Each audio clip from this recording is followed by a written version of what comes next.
শিক্ষার্থীরা তোমরা কেমন আছো? আশা করি ভালো আছো। পবিত্র ম্যাথ অ্যাপের পক্ষ থেকে তোমাদের সকলকে স্বাগত জানাইতেছি। আজকে আমরা একটা অঙ্ক তুলে রেখেছি, তোমরা দেখতে পাচ্ছ।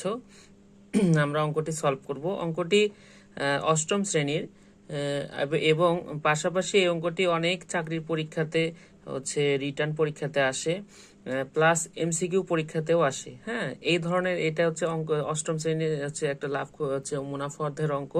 হ্যাঁ, লাভ ক্ষতি হিসেব করতে হয়। এটা ছাগল দিয়ে অঙ্কটা আসে। আবার বিভিন্ন চাকরি পরীক্ষাতে মোটর সাইকেল বা বিভিন্ন হচ্ছে হচ্ছে ক্যাটাগরি চেঞ্জ করে আসলে আসে একই ধরনের অঙ্ক। ঠিক আছে, তো আজকে আমরা সেই অঙ্কটাই সলভ করব, খুব গুরুত্বপূর্ণ। চলো আমরা শুরু করি। এখন প্রশ্নটা আমাদের আগে পড়তে হবে, যে বলছে যে একটি ছাগল 8% ক্ষতিতে বিক্রয় করা হলো। ঠিক আছে, অর্থাৎ একটা ছাগল 8% ক্ষতিতে বিক্রয় করছে, অর্থাৎ 100 টাকায় 8 টাকা ক্ষতিতে সে বিক্রয় করছে। তাহলে 100 টাকায় 8 টাকা ক্ষতিতে যদি সে বিক্রয় করে, তাহলে কি হবে? 92 টাকায় সে বিক্রি করছে। ঠিক আছে, আচ্ছা, ছাগলটি আরো যদি 800 টাকায় বেশি মূল্যে বিক্রি করতো, তাহলে 8% লাভ হতো। হ্যাঁ, আর যদি 800 টাকারও বেশি বিক্রয় মূল্য বেশি করতো, অর্থাৎ 800 টাকা বেশি মূল্যে যদি বিক্রি করতো, তাহলে 8% লাভ হতো। ছাগলটির ক্রয় মূল্য কত? আচ্ছা, এটা ছিল প্রশ্ন। আমরা প্রশ্নটা একটু বুঝবো তার আগে বলে রাখি, যারা এখনো চ্যানেলটি সাবস্ক্রাইব করো নাই, অবশ্যই খুব দ্রুত তাড়াতাড়ি সাবস্ক্রাইব করবে। আর একটা কথা, আমাদের চ্যানেলের ভিউজ টোটালি 47,000-এর কাছাকাছি। তোমরা চাইলে একটু বাড়াই দিতে পারো, তোমাদের সহযোগিতা যদি থাকে। আর আশা রাখি যে তোমাদের সহযোগিতা সবসময় থাকবে। পাশাপাশি সাবস্ক্রাইব সংখ্যাটাও তোমাদের সহযোগিতা থাকলে বেড়ে যাবে। আচ্ছা, চলো আমরা শুরু করি। এখন কথা হচ্ছে 8% ক্ষতিতে সে বিক্রয় করছে। এখন আমরা তো অনেক কিছু বিক্রয় করি এবং অনেক বন্ধু বান্ধব আছে, অনেকে আসে বলে, তুই এটাতে বিক্রয় করে ক্ষতি হইলো তোর, তুই যদি আমাকে আগে বলতি, তাহলে আমি এত টাকা বেশিতে বিক্রয় করতাম, তাহলে তোর আরো পার্সেন্টেজ লাভ হইতো। হ্যাঁ, এ ধরনের প্রশ্ন করে না? ঠিক এই কথাটা এখানে বলছে, ছাগলটি যদি আরো 800 টাকা বেশি মূল্যে বিক্রি করতো, তাহলে এত পার্সেন্ট লাভ হতো। ঠিক আছে, মানে অনেকে কিন্তু বলে যে তুমি বিক্রি করছো 100 টাকায় জিনিসটা, তাহলে তুমি যদি আমাকে বলতা, তাহলে তোমাকে আমি আরো 300 টাকায় বেশি বিক্রি করে দিতে পারতাম। আর সেক্ষেত্রে তোমার লাভের যে শতকরা হিসাব, সেটাও বেড়ে যেত। এরকম কিন্তু বলে। হ্যাঁ, আমরা যখন এটা বাস্তব জীবনে কিন্তু যখন আমরা কোনো জিনিস সেল করি, তখন কিন্তু অনেকেই এই ধরনের কথাগুলো আসলে বলে। কিন্তু যদিও বলে লাভ নাই। এখন এই ধরনেরই অঙ্ক যে আমাদের বাস্তবের সাথে মিল করে এই অঙ্কটা করেছে। তারপর বলছে ছাগলটি আসলে কত টাকা মূল্যে ক্রয় করছিল, যে এত পার্সেন্ট ক্ষতিতে বিক্রি করলো, কত টাকা মূল্যে সে ক্রয় করেছিল। তা চলো আমরা শুরু করি, আমরা কথা বেশি না বলে শুরু করি। এখন একটি ছাগল 8% ক্ষতিতে বিক্রয় করা হলো, তাহলে 8% ক্ষতিতে, তাহলে প্রথমে আমাদের আগে পার্সেন্টেজ বের করে নিতে হবে। হ্যাঁ, 8% ক্ষতিতে। একটা কথা মনে রাখবে, ভিডিওটি যদি বড় হোক, আমাদের আসলে এটা খুব দ্রুত করতে হবে।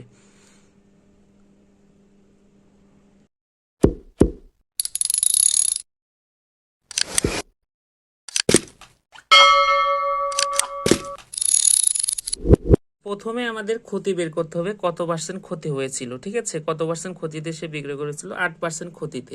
তাহলে 8% ক্ষতিতে সবসময় মনে রাখতে হবে, ক্ষতিতে হোক আর লাভে হোক, সবসময় বিক্রয় মূল্য বের হয়। তাহলে 8% ক্ষতিতে বিক্রয় মূল্য তাহলে কত বেরোবে? 8% ক্ষতিতে বিক্রয় মূল্য বেরোবে 100 মাইনাস 8, তাহলে 92 টাকা। ঠিক আছে, আবার 8% ক্ষতিতে, তাহলে আমার এটা বেরোলো 92 টাকা। তাহলে এখন 8% লাভে কত বেরোবে? তাহলে যেহেতু বলছিল যে এটা যদি 800 টাকায় বিক্রি করা হয়, তাহলে 8% লাভ হবে। তাহলে আমাদের বের করতে হবে যে 8% লাভে বিক্রয় মূল্য। 8% লাভে বিক্রয় মূল্য, তাহলে এই যে 100 প্লাস 8, তাহলে 108 টাকা। এখন কথা হচ্ছে এই যে 100 টাকা 8% ক্ষতিতে, পার্সেন্টেজ থাকলে হচ্ছে 100 হিসাব, তাহলে এই 8% যেহেতু ক্ষতি হয়েছিল, এই 100 টাকা কিন্তু আমার ক্রয় মূল্য, ঠিক আছে, এই 100 টাকা ক্রয় মূল্য, তাহলে ক্রয় যদি ক্ষতি, তাহলে ক্রয় মূল্য থেকে ওই টাকা কি হবে, বাদ হবে, হয়ে 92 টাকা। যেহেতু লাভ, তাহলে ওই ক্রয় মূল্যের সাথে এই টাকাটা যুক্ত হয়ে তাহলে হবে 108 টাকা। এটা আমার হচ্ছে বিক্রয় মূল্য দাঁড়াবে, ঠিক আছে, এটাও কিন্তু বিক্রয় মূল্য, ক্ষতিতে আর লাভে। এখন এই যে এই টাকাতে সে হচ্ছে ছাগলটি বিক্রয় করে দিয়েছে, কিন্তু আরেকজন যখন বলল যদি 800 টাকায় সে বেশি বিক্রয় করতো তাহলে 8% লাভ হতো, তাহলে এত টাকা, তাহলে তো হচ্ছে এই টাকাটা তার কি লাভ হতো আনুপাতিক হারে, অর্থাৎ 100 টাকার হিসাবে। তাহলে এই যে কত টাকা তোমার তাহলে বেশি হয়েছে সেটা দেখো, যে এখানে বিক্রয় মূল্য ছিল 108 টাকা, আর এখানে কত 92 টাকা, তাহলে বিক্রয় মূল্য কত বেশি হয়েছে, অতএব লিখতে হবে যে বিক্রয় মূল্য বেশি। বিক্রয় মূল্য বেশি তাহলে কত, 108 মাইনাস হচ্ছে 92, তাহলে কত হচ্ছে 16 টাকা বেশি, 16 টাকা হচ্ছে বেশি বিক্রয় মূল্য, ঠিক আছে। তাহলে এইটা টাকা হচ্ছে বেশি, সেটা কার উপর বেশি, যখন 800 টাকা বেশি মূল্যে সে বিক্রয় করছে, তখন এই টাকাটা তার কি 100 টাকা হিসাবে এই টাকাটা তার বেশি আসবে, ঠিক আছে, মনে রাখবে।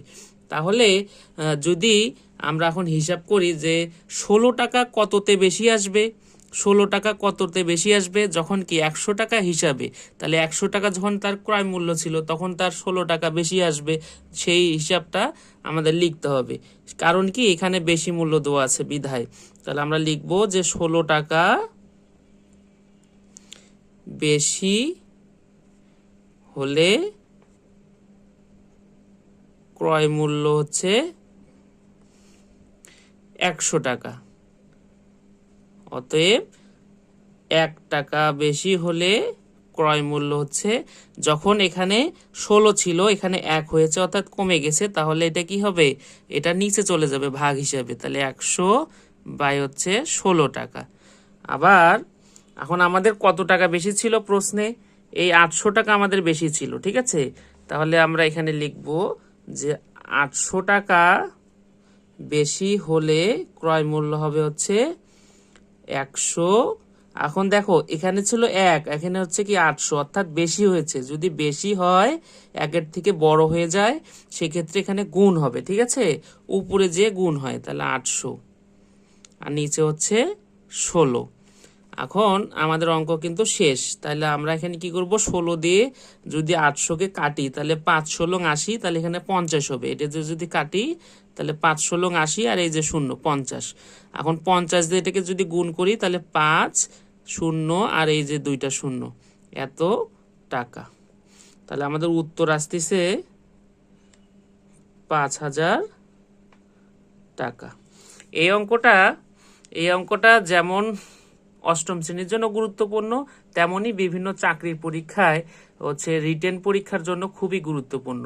আশা করি বুঝেছো, আর অবশ্যই পবিত্র ম্যাথ হাবের পাশে থাকবে, এরকম খুব গুরুত্বপূর্ণ অঙ্কগুলো আমরা সলভ করে করে তোমাদের মাঝে শেয়ার করব।